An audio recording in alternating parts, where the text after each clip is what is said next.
Sheria ya Mungu.org. Kiambatisho 8F. Huduma ya ushirika. Karamu ya mwisho ya Yesu ilikuwa Pasaka. Huduma ya ushirika. Karamu ya mwisho ya Yesu ilikuwa Pasaka.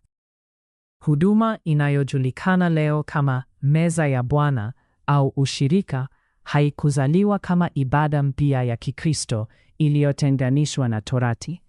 Ilikuwa ni Pasaka ya kibiblia iliyoadhimishwa na Yesu pamoja na wanafunzi wake, kwa wakati uliowekwa, kwa mpangilio uliowekwa, na ndani ya mfumo wa sheria ya Mungu. Yesu hakubuni ibada mpya. Hakubadilisha Pasaka kuwa kitu cha kielelezo. Alitii Pasaka kama Myahudi mwaminifu, ndani ya mipaka ya kile kilichowezekana kabla ya kifo chake. Kuelewa huduma ya ushirika kwa usahihi, lazima kwanza tuelewe kile sheria ilichoamuru kuhusu Pasaka, na kwa nini kile kilichofanywa na Yesu hakiwezi kurudiwa leo bila hekalo. Kile sheria iliamuru kuhusu Pasaka. Pasaka haikuwa chakula cha hiari, ibada ya nyumbani, au kumbukumbu ya kiroho. Ilikuwa dhabihu halisi iliyodhibitiwa kwa undani na sheria ya Mungu. Mwana-kondoo halisi asiye na dosari, Kutoka 12:5. Damu halisi iliyoshughulikiwa kama Mungu alivyoamuru, Kutoka 12:7. Mambo ya Walawi 17:11. Mikate isiyotiwa chachu na mboga chungu, Kutoka 12:8. Wakati maalumu na mpangilio maalumu, Kutoka 12:6. Mambo ya Walawi 23:5. Mahali maalumu baada ya kuchaguliwa kwa patakatifu pakati, Kumbukumbu la Torati 16:5-6.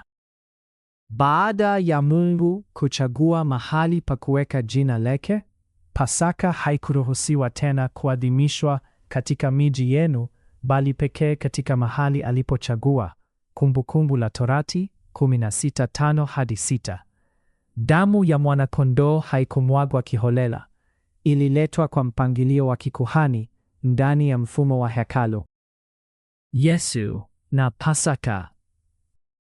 Yesu alikula Pasaka pamoja na wanafunzi wake kwa sababu alikuwa chini ya sheria, Wagalatia 4:4. Hakuvunja Pasaka. Hakuiweka kando. Hakuiita ishara tu.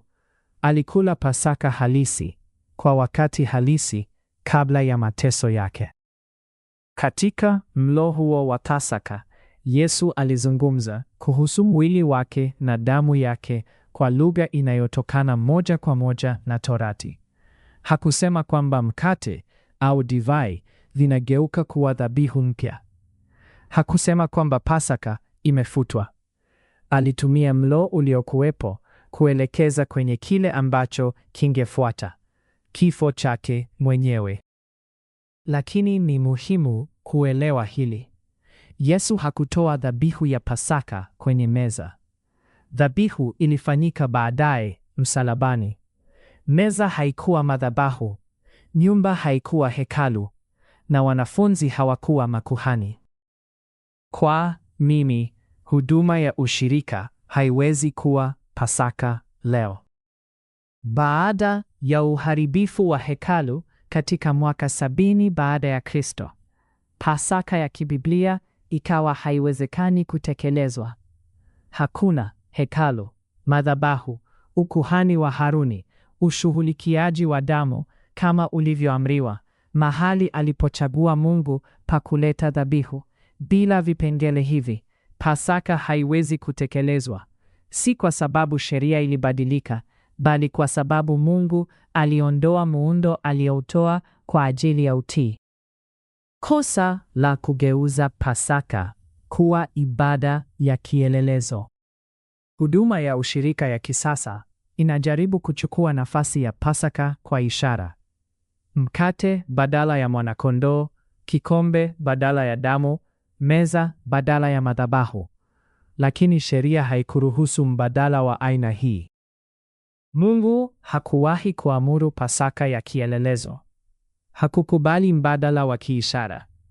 Na hakumruhusu mtu yeyote kuamua ni sehemu gani za amri zitahifadhiwa na zipi zitabadilishwa. Kuita ibada hii utii ni kupotosha. Ni kumbukumbu, ni mafundisho. Inaweza kuwa na thamani ya kielimu au ya kihisia, lakini si Pasaka ya kibiblia. Tunachoweza kufanya leo: hatubatilishi Pasaka, hatuidharau. Tunaiheshimu kwa kuitambua kwa usahihi. Tunakubali kwamba sheria bado ipo, lakini utii wa Pasaka hauwezekani leo kwa sababu Mungu aliondoa hekalu.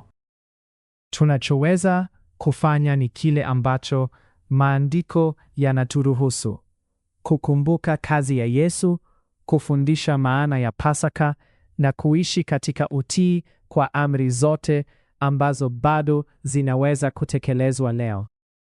Kuunda mbadala si uaminifu. Kukataa kubuni mbadala ni heshima.